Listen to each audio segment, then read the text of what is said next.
Good morning student.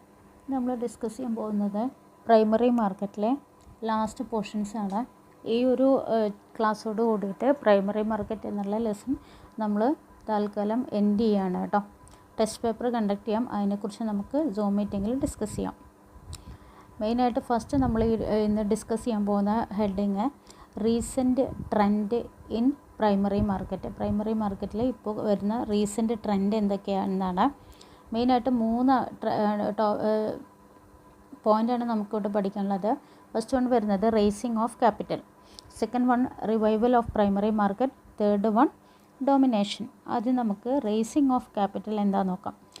ഇവിടെ മെയിനായിട്ട് കമ്പനീസൊക്കെ ഇന്ന് അവരുടെ ഫണ്ട് മൊബിലൈസ് ചെയ്യാനുള്ള ഒരു മെയിൻ സോഴ്സസ് ആയിട്ട് പ്രൈമറി മാർക്കറ്റ് ചൂസ് ചെയ്യാൻ തുടങ്ങിയിട്ടുണ്ട്.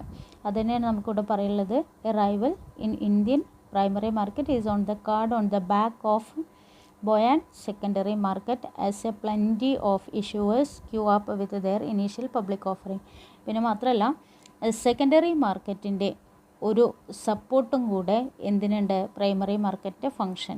അതാണ് മെയിനായിട്ട് നമുക്ക് റീസെൻറ്റ് ട്രെൻഡായിട്ട് പറയാൻ പറ്റും. ദെൻ സെക്കൻഡ് വൺ വരുന്നത് revival of primary market.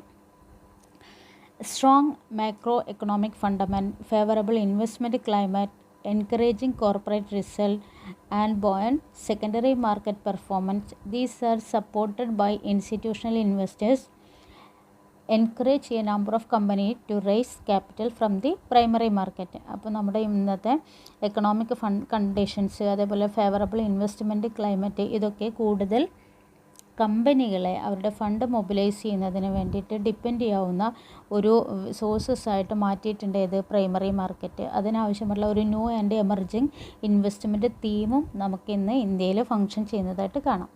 Next one വരുന്നത് domination. A public sector organisation like financial institution, public sector undertaking have started dominating in the primary market. The increase in the amount mobilized was on account of a higher level of capital mobilization by bank and financial institution. The public sector mobilized fund primarily in the form of bond. Bank and financial institutions were primarily responsible for this trend. ഒരു dominant, അതായത് main ആയിട്ടുള്ള ഒരു major control എന്നുള്ള രീതിയിൽ primary market മാറിയിട്ടുണ്ട്. അതാണ് recent ട്രെൻഡിൽ നമുക്ക് discuss ചെയ്യാനുള്ളത്. Increase the amount of mobilised was on account of higher level of capital mobilisation എന്നാണ് പറയുന്നത്. അപ്പോൾ ഏറ്റവും കൂടുതൽ ക്യാപിറ്റൽ മൊബിലൈസ് ചെയ്യുന്നതിന് വേണ്ടിയിട്ട് നമുക്ക് ഡിപ്പെൻഡ് ചെയ്യാൻ പറ്റുന്ന ഒരു സോഴ്സ് ഓഫ് മാർക്കറ്റായിട്ട് മാറിയിട്ടുണ്ട് പ്രൈമറി മാർക്കറ്റ്. ഒരു ഡൊമിനേഷൻ, അതായത് ഒരു ടോപ്പ് മോസ്റ്റ് പൊസിഷൻ, ഇപ്പോഴും ടോപ്പ് മോസ്റ്റ് പൊസിഷനിൽ എത്തിയിട്ട് അത് തന്നെ ഹാൻഡിൽ ചെയ്ത് പോകുന്ന രീതിയിലാണ് പ്രൈമറി മാർക്കറ്റ് വർക്ക് ചെയ്യുന്നത്. ഇനി നമുക്കിതിൽ കുറച്ച് അഡീഷണൽ ഫാക്ടേഴ്സ് കൂടെ നോക്കാനുണ്ട്. അതിൽ വരുന്ന പോയിൻ്റാണ് ഫസ്റ്റ് വൺ വരുന്നത് industrial growth. The industrial growth and exhausting production capacity in the industry was necessitated further expansion of industrial company. Industrial growth ആണ് മറ്റൊരു പ്രൈമറി മാർക്കറ്റ് ഡെവലപ്മെൻറ്റിലേക്ക് വഴി തെളിയിച്ച മറ്റൊരു ഘടകം.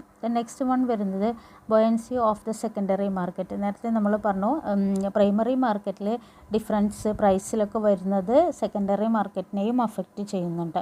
അപ്പോൾ സെക്കൻഡറി മാർക്കറ്റ് സ്മൂത്തായിട്ട് ഫങ്ഷൻ ചെയ്യണമെങ്കിൽ അവിടെ നല്ല രീതിയിൽ പ്രവർത്തിക്കുന്ന പ്രൈമറി മാർക്കറ്റ് ഉണ്ടായിരിക്കണം.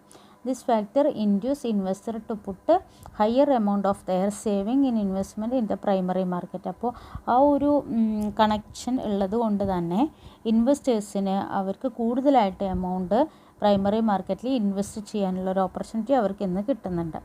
നെക്സ്റ്റ് വൺ വരുന്നത് physical incentive. Physical means financially കിട്ടുന്ന റിട്ടേൺ. മ്യൂച്വൽ ഫണ്ട് ആണെങ്കിലും ശരി, അതിൻ്റെ മുകളിൽ ഇൻവെസ്റ്റേഴ്സിന് ഒരു പ്രോപ്പർ ഫിസിക്കൽ ഇൻസെൻറ്റീവ്സ് പ്രൊവൈഡ് ചെയ്യാൻ പറ്റുന്നുണ്ട്. പിന്നെ നമുക്കിവിടെ ഒരു പോയിൻ്റ് എന്നുള്ളത് റിഡക്ഷൻ ഇൻ ക്യാപിറ്റൽ ഗെയിൻ, അതേപോലെ ടാക്സ് അട്രാക്റ്റഡ് ഇൻവെസ്റ്റേഴ്സ്, ഇവരൊക്കെയാണ് മെയിനായിട്ട് പ്രൈമറി മാർക്കറ്റിൽ വരുന്നതായിട്ട് നമുക്ക് കാണാൻ പറ്റും. ഇത് നാലാമത്തെ പോയിൻ്റ് പറയുന്നത് tightening of norms, ongoing process of improving the quality of issues and lightening of norm relating to merchant bankers and credit rate agencies probably created more confidence among investors. നമുക്കറിയാം primary മാർക്കറ്റിലാണെങ്കിലും അവിടെ function ചെയ്യുന്നതിന് സെബിയുടെയും അല്ലെങ്കിൽ ഗവൺമെൻറ്റിൻ്റെയൊക്കെ rules and regulations follow ചെയ്താൽ മാത്രമാണ് കഴിയുള്ളൂ. അങ്ങനെ അവർ rules and regulations, norms ഇതൊക്കെ follow ചെയ്യുമ്പോൾ അത് ഇൻവെസ്റ്റേഴ്സിനിടയിൽ അവരെ കുറിച്ച് കൂടുതലായിട്ടുള്ള ഒരു ഗുഡ് വിൽ അല്ലെങ്കിൽ നല്ല ഒരു അഭിപ്രായം ഉണ്ടാവാൻ ഹെൽപ്പ് ചെയ്യുന്നു. അപ്പോൾ അതുകൊണ്ട് തന്നെ കൂടുതൽ ഇൻവെസ്റ്റേഴ്സിനെ നമുക്ക് പ്രൈമറി മാർക്കറ്റിൽ കാണാൻ കഴിയും. നെക്സ്റ്റ് വൺ വരുന്ന heading paperless primary market issue. മെയിനായിട്ട് സബ് പാനൽ അല്ലെങ്കിൽ standing committee, primary market advisory കമ്മിറ്റിയും സെബിയും ഇൻ്റർവെൻഷൻ ഇൻ ദ ഇഷ്യൂ പ്രോസസ്സിനെ സജസ്റ്റ് ചെയ്യുന്നില്ല. ഇന്ന് സെബി ആണെങ്കിലും ശരി, PMAC ആണെങ്കിലും ശരി, അവർ സജസ്റ്റ് ചെയ്യുന്ന മെത്തേഡ് ഇൻ്റർനെറ്റ് പ്ലാറ്റ്ഫോമാണ്. അതിനെ പറയുന്ന പേരാണ് പേപ്പർലെസ് പ്രൈമറി മാർക്കറ്റ് ഇഷ്യൂ. അതായത് പ്രൈമറി മാർക്കറ്റ് അതിൻ്റെ പ്രൊസീജിയറൊക്കെ ത്രൂ നെറ്റ്വർക്ക് അല്ലെങ്കിൽ ഇൻ്റർനെറ്റ് വഴി ചെയ്യുക, അത്രയാണ് അതിൽ മീൻ ചെയ്യുന്നുള്ളൂ. ദെൻ നെക്സ്റ്റ് നമുക്ക് നോക്കാനുള്ളത് ട്രെൻഡിൻ്റെ ഇഷ്യൂ. 3 പോയിൻ്റാണ് അതിൽ പറയുന്നത്. ഈ 3 പോയിൻ്റ് നമ്മൾ ആൾറെഡി പഠിച്ചു കഴിഞ്ഞാണ്. അപ്പോൾ ജസ്റ്റ് അതൊന്നും കൂടെ പോയിൻ്റായിട്ട് ഒന്ന് മെൻഷൻ ചെയ്തത് ഓർമ്മിക്കാൻ വേണ്ടിയിട്ടാണ്. ട്രെൻഡിൻ്റെ ഇഷ്യൂ അല്ല, ഫസ്റ്റ് വൺ വരുന്നത് പബ്ലിക് ഇഷ്യൂ, സെക്കൻഡ് വൺ വരുന്നത് പ്രൈവറ്റ് പ്ലേസ്മെൻറ്റ്, തേർഡ് വൺ വരുന്നത് മ്യൂച്വൽ ഫണ്ട്. ഇനി നമുക്ക് നോക്കാനുള്ള heading reason for poor performance of primary market. Primary മാർക്കറ്റിന് കുറച്ച് ലിമിറ്റേഷൻ അല്ലെങ്കിൽ അതിൻ്റെ പെർഫോമൻസിൽ വരുന്ന കുറച്ച് ബുദ്ധിമുട്ടുകൾ എന്തൊക്കെയാണെന്ന് നമുക്ക് നോക്കാം. ദ ഫസ്റ്റ് വൺ വരുന്നത് മാനിഫെസ്റ്റേഷൻ ഓഫ് റിയൽ ഇക്കോണമി. പ്രത്യക്ഷമായിട്ടുള്ള ഒരു എക്കണോമിക് ട്രെൻഡ് നമുക്ക് എവിടെ കാണാൻ പറ്റും?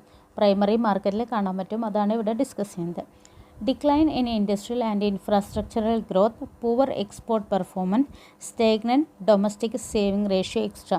അതായത് മെയിനായിട്ട് ഇപ്പോൾ നമ്മുടെ രാജ്യത്തെ ഇൻഡസ്ട്രിയൽ ആൻഡ് ഇൻഫ്രാസ്ട്രക്ചറിൽ വരുന്ന ഗ്രോത്ത് അത് ഡിക്ലൈൻ ആണ് എന്നുണ്ടെങ്കിൽ ആ ഡിക്ലൈൻ ഏതിനെ ബാധിക്കുന്നുണ്ട്? പ്രൈമറി മാർക്കറ്റിനെ പ്രത്യക്ഷമായിട്ടെങ്കിലും അത് അഫക്റ്റ് ചെയ്യുന്നുണ്ട്, പ്രൈമറി മാർക്കറ്റിൻ്റെ ഫംഗ്ഷനെ.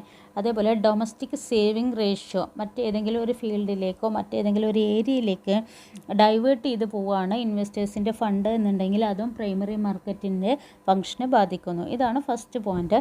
സെക്കൻഡ് വൺ വരുന്നത് failure to mobilise the household saving.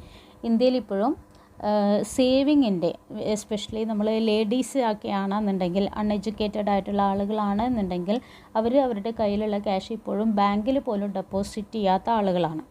അവരുടെ വീട്ടിൽ അല്ലെങ്കിൽ അവരുടെ കയ്യിൽ വെക്കുന്നത് തന്നെയാണ് ഏറ്റവും സേഫ് എന്ന് വിശ്വസിക്കുന്ന ആളുകൾ. അപ്പോൾ അത് ഫണ്ട് മൊബിലൈസ് ചെയ്യുന്നത്, അതായത് ഒരു പർട്ടിക്കുലർ പ്രൊഡക്റ്റീവ് സെക്ടറിലേക്ക് ഫണ്ട് മൊബിലൈസ് ചെയ്യുന്നതിനെ അത് എന്ത് ചെയ്യുന്നു? തടസ്സം നിൽക്കുകയാണ് ചെയ്യുന്നത്. അപ്പോൾ അതാണ് ഇവിടെ പറയുന്നത്. The new issue market in India failed to mobilize the household saving. Less than 10% of the household saving were reached in the primary market. അപ്പോൾ പ്രൈമറി മാർക്കറ്റിലേക്ക് ആ ഒരു എമൗണ്ടിൻ്റെ ഫ്ലോ നമുക്ക് എന്ത് ചെയ്യുന്നില്ല? സ്പീഡപ്പായിട്ട് അല്ലെങ്കിൽ ഫാസ്റ്റായിട്ട് കിട്ടുന്നില്ല. അതാണ് മറ്റൊരു റീസൺ. ദ നെക്സ്റ്റ് വൺ വരുന്നത് passive situation. The passive situation in the secondary market has also depressed the investment incentive in the primary market. Revival of new issue market is significantly depend on the revival of secondary market. Secondary market പാസീവായിട്ടുള്ള ഒരു situation അല്ലെങ്കിൽ പാസീവായിട്ടാണ് primary മാർക്കറ്റിൻ്റെ ഫങ്ഷനെ പാസീവായിട്ടാണ് primary മാർക്കറ്റിൻ്റെ ഡെവലപ്മെൻറ്റിനെ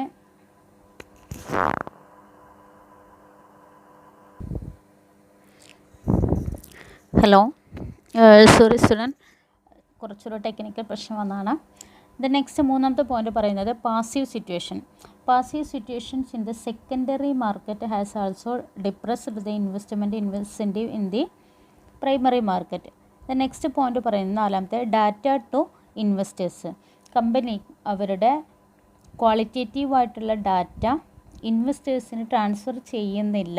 അതാണ് മറ്റൊരു primary മാർക്കറ്റിൻ്റെ decline അല്ലെങ്കിൽ primary മാർക്കറ്റിൻ്റെ പ്രവർത്തനത്തെ ബാധിക്കുന്ന മറ്റൊന്ന്. അതായത് കമ്പനി എത്രത്തോളം ഫ്രൂട്ട്ഫുള്ളി അല്ലെങ്കിൽ റിലയബിൾ ആയിട്ടുള്ള ഇൻഫർമേഷൻ ഇൻവെസ്റ്റേഴ്സിന് കൊടുത്തു, അപ്പോൾ മാത്രമാണ് ഇൻവെസ്റ്റേഴ്സ് അതിനനുസരിച്ചിട്ട് അവിടെ ഇങ്ങനെ ഫണ്ട് ഇൻവെസ്റ്റ് ചെയ്യാൻ റെഡി ആവുള്ളൂ. ഇതാണ് മറ്റൊരു പ്രോബ്ലം ആയിട്ട് വരുന്നത്. ദ നെക്സ്റ്റ് വൺ വരുന്നത് gap in the primary market. ഒരു functional and institutional gap in the primary market, ഇതാണ് നമുക്കിവിടെ മെയിനായിട്ട് കാണാൻ പറ്റുന്നത്. നൗ ദ മർച്ചൻ്റ് ബാങ്കേഴ്സ്, ഇപ്പോൾ മർച്ചൻ്റ് ബാങ്കേഴ്സിൻ്റെ പ്രവർത്തനം കാരണം ഈ ഒരു ഗ്യാപ്പ് ഏറെക്കുറെ നമുക്ക് ഫുൾഫിൽ ചെയ്യാൻ അല്ലെങ്കിൽ ആ ഗ്യാപ്പ് ഫില്ല് ചെയ്യാൻ കഴിഞ്ഞിട്ടുണ്ട്. ദ നെക്സ്റ്റ് വൺ വരുന്നത് charging of high premium. Especially നമുക്കറിയാം എക്കണോമിക് റീഫോം സംഭവിച്ചു. അപ്പോൾ എക്കണോമിക് റീഫോം സംഭവിച്ചപ്പോൾ കമ്പനികൾക്ക് ഇന്ത്യ എന്ത് ചെയ്തു, permitted free pricing of issue, അവരുടെ ഷെയർ ഇഷ്യൂ ചെയ്യുന്നതിൻ്റെ പാർ വാല്യൂ കമ്പനികൾക്ക് തന്നെ തീരുമാനിക്കാമെന്ന് വന്നു. അപ്പോൾ കമ്പനികൾ എന്ത് ചെയ്യാൻ തുടങ്ങി, ഹൈ റേറ്റ് ചാർജ് ചെയ്യാൻ തുടങ്ങി. അപ്പോൾ സ്റ്റാർട്ടിങ്ങിൽ പ്രൈമറി മാർക്കറ്റിൽ തന്നെ കമ്പനികൾ അവരുടെ ഷെയർസ് ഹൈ വാല്യൂവിന് ഇഷ്യൂ ചെയ്യുന്നു. അത് ഇൻവെസ്റ്റേഴ്സിനിടയിൽ ഒരു തരം സസ്പിഷൻ, ഒരു ഡൗട്ട് ഉണ്ടാക്കി തീർത്തു. നെക്സ്റ്റ് വൺ വരുന്നത് development in the international market. International മാർക്കറ്റിൽ ഡയറക്റ്റ് അല്ലാത്ത ഒരു ഇൻഫ്ലുവൻസ് നമ്മുടെ ഇന്ത്യയിലെ പ്രൈമറി മാർക്കറ്റിനെ കൂടെ ബാധിക്കുന്നുണ്ട്. അപ്പോൾ ഇൻ്റർനാഷണൽ മാർക്കറ്റിൻ്റെ development also affect the response in the domestic market. ഇത്രയാണ് മെയിനായിട്ട് the reason for poor performance of primary market. ഇനി നമുക്ക് നോക്കാനുള്ളത് what are the measures taken by SEBI to strengthen primary market. സെബിയുടെ എന്തൊക്കെയാണ് റൂൾസ് ആൻഡ് റെഗുലേഷൻ പ്രൈമറി മാർക്കറ്റിനെ strengthen ചെയ്യാൻ വേണ്ടിയിട്ട് വന്നിട്ടുള്ളത് നോക്കാം. ഫസ്റ്റ് വൺ വരുന്നത് disclosure of all material fact compulsory.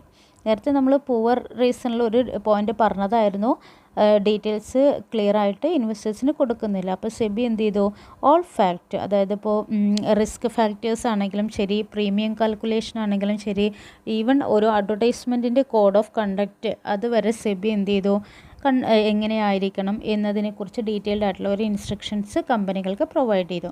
Second one വരുന്നത് encouragement to initial public offer. Company can determine the par value. ഇവിടെ നമ്മൾ നേരത്തെ പറഞ്ഞു എക്കണോമിക് റീഫോം സംഭവിച്ചു. അപ്പോൾ കമ്പനികൾക്ക് കൂടുതൽ ഫ്രീഡം, അവർക്ക് പാർ വാല്യൂ ഡിസൈഡ് ചെയ്യാൻ പറ്റി. അത് കൂടുതലായിട്ട് കമ്പനികൾക്ക് എന്ത് ചെയ്യാൻ കഴിഞ്ഞു, initial public offering primary market വഴി ചെയ്യുന്നതിന് വേണ്ടിയിട്ടുള്ള ഒരു അവസരം കൂടുതലായിട്ട് കിട്ടി. അതേപോലെ തന്നെ ബുക്ക് ബിൽഡിംഗ് പ്രോസസ്സൊക്കെ കൂടുതലായിട്ട് ഫങ്ഷൻ ചെയ്യാൻ തുടങ്ങി. ദ നെക്സ്റ്റ് വൺ വരുന്നത് increase of popularity to private placement market. ഇവിടെയും നമ്മൾ നേരത്തെ പറഞ്ഞ അതേ പോയിൻ്റാണ് പറയുന്നത്. Disclosure norms, low cost of issuance, അതേപോലെ easy of structuring investment, saving of time lag in issuance, ഇത്തരം കാര്യങ്ങൾ കൊണ്ടൊക്കെ കൂടുതലായിട്ട് ആ ഒരു പ്രൈവറ്റ് പ്ലേസ്മെൻറ്റ് എന്ന് പറയുന്ന ആ ഒരു മാർക്കറ്റ് രീതിയും കൂടുതലായിട്ട് പോപ്പുലറൈസായി. നെക്സ്റ്റ് വൺ വരുന്നത് under writing has made optional. ഇവിടെ കോസ്റ്റ് ഓഫ് ഇഷ്യൂ നമുക്ക് അത് കാരണം റെഡ്യൂസ് ചെയ്യാൻ കഴിഞ്ഞു. കമ്പനിയുടെ ഭാഗത്തു നിന്ന് ചിന്തിക്കുകയാണെങ്കിൽ കോസ്റ്റ് ഓഫ് ഇഷ്യൂ റെഡ്യൂസ് ചെയ്യാൻ പറ്റി. നെക്സ്റ്റ് വൺ വരുന്നത് issue of due diligence certificate. ഇവിടെ നമ്മൾ സെബിയുടെ നോംസ് പ്രകാരമാണ് ഇപ്പോൾ lead manager have to issue due diligence certificate which has now been made part of the offer document. ഇപ്പോൾ ഇത് ഓഫർ ഡോക്യുമെൻ്റ് ഭാഗമായിട്ട് സബ്മിറ്റ് ചെയ്യേണ്ടതായിട്ട് വന്നു. എന്താണ് അതിൻ്റെ പേര്, ഡിലിജൻസ് സർട്ടിഫിക്കറ്റ്. അതെന്തായാലും ഇഷ്യൂ ചെയ്യണം എന്നുള്ള ഒരു റൂള് സെബി കൊണ്ടുവന്നു. നെക്സ്റ്റ് വൺ സിക്സ്ത് പോയിൻ്റ് പറയുന്നത് conditions regarding application size, rise minimum application size and then proportion of allotment. കമ്പനിക്ക് ആൾറെഡി ഉണ്ടായിരുന്ന അപ്ലിക്കേഷനിലെ ആ ഒരു റെസ്ട്രിക്ഷൻസ്, അതേപോലെ അലോട്ട്മെൻറ്റുമായി ബന്ധപ്പെട്ടുണ്ടായിരുന്ന റെസ്ട്രിക്ഷൻസൊക്കെ സെബി എന്ത് ചെയ്തു, കട്ട് ഷോട്ട് ചെയ്ത് റിമൂവ് ചെയ്തു. കൂടുതൽ റിലാക്സേഷൻ കമ്പനികൾക്ക് കിട്ടാൻ തുടങ്ങി.